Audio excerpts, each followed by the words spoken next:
Welcome back. A stage for abolitionists to speak, an association that included a prominent member of Black society in its ranks. Mechanics Hall is bringing a neglected piece of history to light through an art installation many years in the making. The Portraits Project will tell a more complete history of the role that African Americans had in 19th century Worcester and in this historic building. If the walls of Mechanics Hall could talk, they would tell the stories of prolific orators, countless concerts, and even roller derby crashes. This building in the heart of Worcester has innovated to keep its doors open and evolved to accurately represent and reflect its history in the community. In the mid-19th century, Worcester was in the midst of a rapid growth period, and the mechanics were at the heart of that economy. The Worcester County Mechanics Association was founded in 1842 as an educational and charitable organization to foster skills in the mechanical arts required for the new industrial age. They were the foundation of a change of our economy from farming to industry. And the purpose of the hall and of the organization was to educate young men in the skills they needed in the new industries, but also a wider scope of education, cultural, political, social. Frederick Douglass, for instance, began to come to Worcester in the 1840s before Mechanics Hall was built. And then we love to know that he was one of the first people on our stage when we opened in 1857. Since then, thousands of notable and historic figures have graced the Mechanics Hall stage. Literary giants like Emerson, Thoreau, Twain and Dickens, and modern-day politicians and musicians. Isaac Stern and Yo-Yo Ma, Beverly Sills and Duke Ellington. Yo-Yo Ma visits the hall for performance and recordings. Mechanics Hall is internationally renowned for its acoustics and is home to the oldest unaltered 4-keyboard pipe organ in the Western Hemisphere. As other venues opened in Worcester and as interests changed, so did Mechanics Hall. The hall was starting to age and was not as popular a place for activity as it had been. And so we did interesting things like wrestling and boxing and roller skating. As Executive Director Kathleen Gagne explains, the Mechanics Association's roots extend into the social justice movement.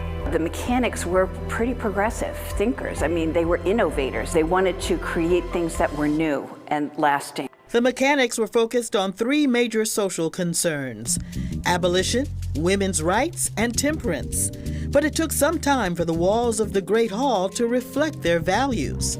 Women were not added to the portrait gallery until 1999. The lack of diversity also didn't go unnoticed. When I received an award for arts, I called attention to the fact on stage in my little speech, the fact that there were no folks of color that were on wall. Almost 20 years since that call out by local preservationist Gloria D. Hall, the portraits of Frederick Douglass, Sojourner Truth, and William and Martha Brown are being unveiled to the community. Carol Goldsberry Tucker is the great-great-granddaughter of Martha and William Brown. A PhD student from Clark University had got in touch with my parents and said, "You have roots. We've traced back 7 generations of your family in Massachusetts, and we want to tell that story. The power in the history of a Black family being in Massachusetts for that many years. It's just really cool." William Brown was an inventor holding several patents, an upholsterer, and a carpet maker. In 1867, he also became the first Black member of the Worcester County Mechanics Association.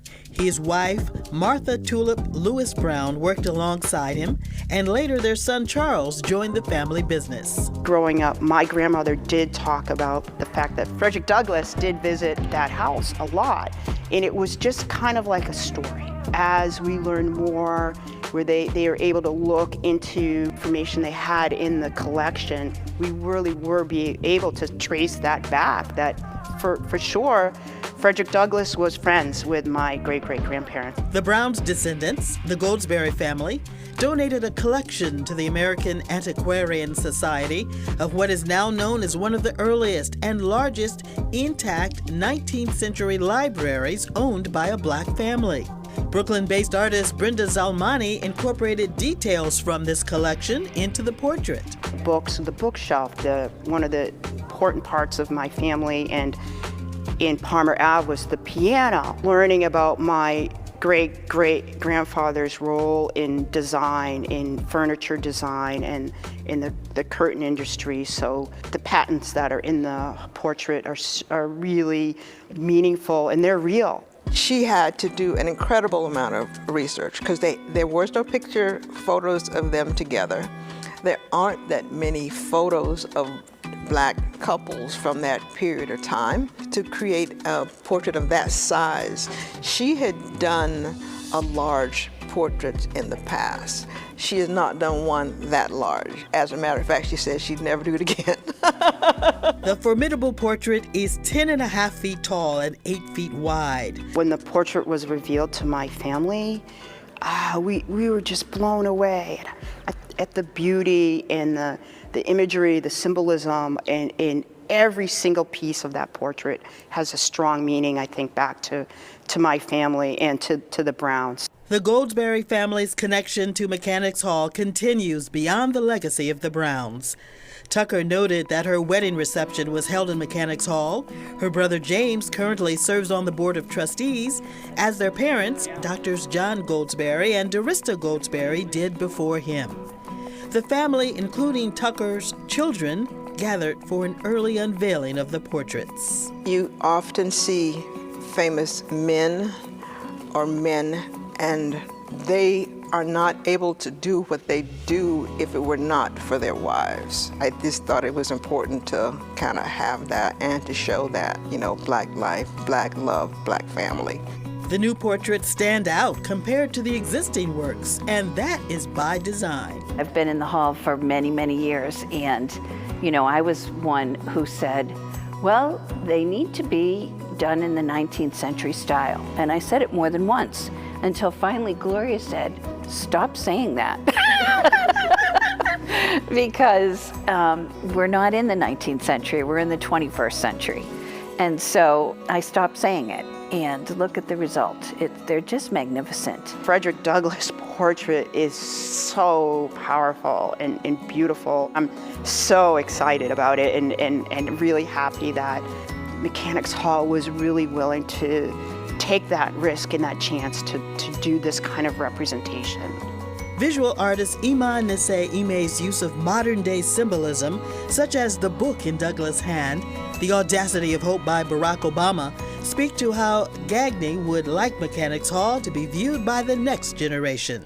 But we do a lot of children's programs in the hall, and it's important that children see examples of excellence, and which is pretty much the heart and soul of this building. The point is to uplift, and I think that uplifting everyone in the community so that they can identify with dreamers and people who accomplish amazing things is very, very important. Now, the Massachusetts roots of the Goldsberry family extend beyond Worcester. Margaret Tulip was the great-grandmother of Martha Brown. Margaret, enslaved as a child in Lexington, was emancipated and then unjustly enslaved again. She sued and in 1770 won her freedom back in court. And she will be honored with other historic women through the Lex See Her project in Lexington. A statue is scheduled to be unveiled later this spring. Now, you can learn more about that and everything we've just showed you on our website, wcvb.com/Cityline.